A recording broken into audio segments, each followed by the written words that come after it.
Well, good afternoon, everybody, and welcome back to RobMotive. I have crossed a threshold in my new 2023 Toyota Tacoma. If you didn't know, it is a 2023 TRD off-road 4x4. I went with the 4x4 this time, which I've had 4x4s before, even though I don't really need one because where I live, we don't really get any inclement weather other than hurricanes and rain.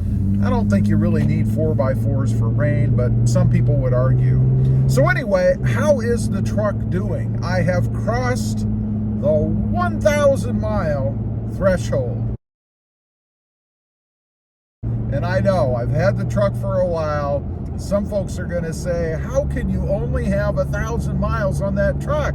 You've had it for months. I know. I split driving time with two other vehicles. So in all fairness, it's not my sole vehicle. I have a Honda Civic, soon to be the new Toyota Prius. If you're interested in that, check out my other channel, Hybrid Driven. It's coming very soon, may even be on there now. I also have a Jeep Gladiator. And honestly, up until the Prius comes, or came, I've used the Gladiator as my daily. And the reason for that is I don't like to leave the Tacoma parked anywhere. I guess I value it more than I value the Gladiator when it comes to parking in parking lots and taking the risk of having people mess with it, either running into it, opening the doors into it, or even just looking at it, because it is that bright electric lime color you can see over there a little bit. And it does have some aftermarket mods and things on it. And I do have the channel. People might be interested if they realize it's the channel truck. You know, I don't know. But that's why I don't leave it parked anywhere.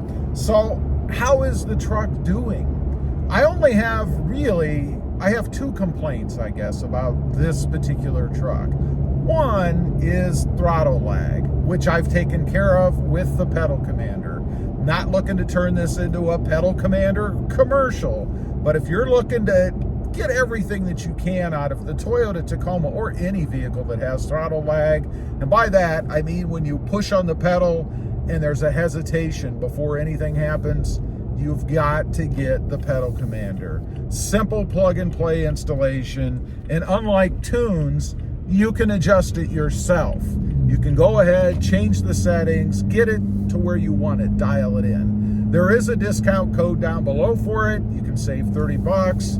It's RobMotive1, the number 1. You just go to pedalcommander.com, pick out the right one for your truck or any vehicle, and enter that code. You gotta try it. You have to have it. You'll be amazed. That was my first complaint. As I mentioned, I've taken care of that, so that's gone. I alleviated it. The second complaint I have, and it's really kind of petty, it's more picky, I suppose, and that is the brakes. The brakes in this truck are different than what I've experienced in the past. They seem to be, I don't know, not as effective maybe, or it takes more effort, I guess is probably a better way to put it. It takes more effort, more pressure on the brake pedal to stop, as compared to the other Tacomas I've had. Now, some people have commented about that. I have mentioned it before, and that it's because of a heavier duty braking system or a different braking system because of the crawl control. I have that right up there. One of the disadvantages for me in going with the off-road, because I don't really need it, and I'm paying for it, if you will. Well, I paid for it monetarily, but I'm paying for it in comfort, I guess, in the truck because of that, the more effort that you need when you press on the brake pedal. I said it was picky, and it is picky. It's not a real bad problem. It's nothing that I would change or regret. I mean, I'd change it if I could. Why not? I'm talking about it. But it doesn't make me regret getting this truck at all.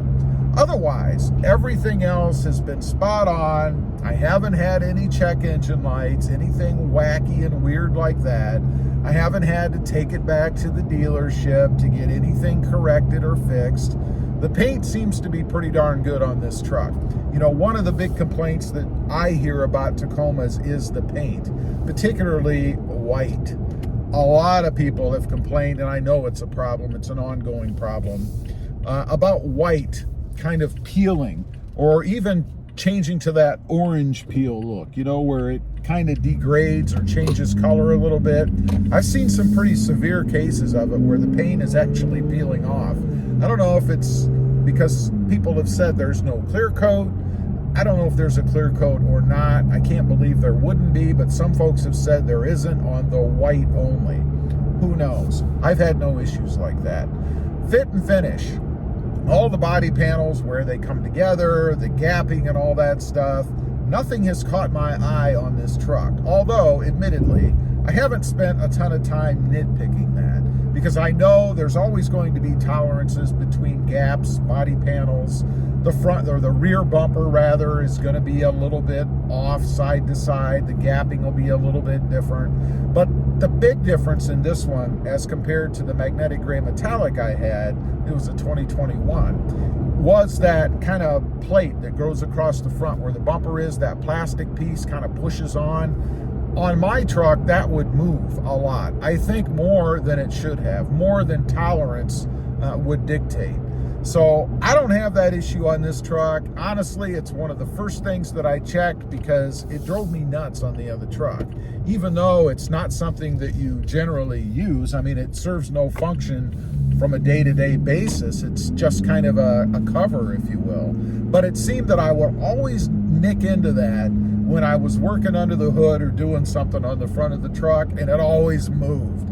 I could even see a different gap on that piece alone. And there shouldn't be. That piece should just plug right in and fit seamlessly side to side, if you will. I didn't have that. Of course, I removed it when I put the Highline body armor bumper on there. So that was one bit of relief for me when I did that. I was able to get rid of that piece and didn't have to have that little annoying thing up there anymore. Otherwise, truck is great.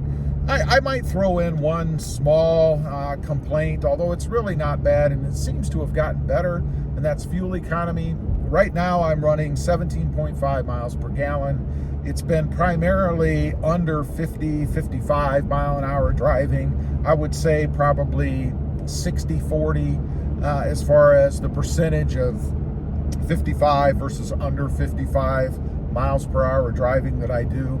I know that if I drove the truck more at freeway speeds, 55 continuously and 65, 70, I would get better fuel economy, but it's just not part of what I need to do these days. I work from home. I don't have to drive to a brick and mortar anymore, so I don't have to fight rush hour traffic or sit there leaving half an hour early every day to get to work.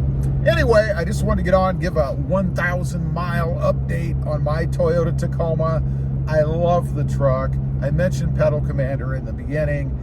I wouldn't have a Toyota Tacoma without it, honestly. The truck is just such a dog with that built-in lag. You gotta try it. Leave a comment. Let me know if you've just gotten a Toyota Tacoma, or even if you've had one for a while. Are you still happy with it? Do you love the truck like I do? Thanks for watching. Stay safe out there. Bye.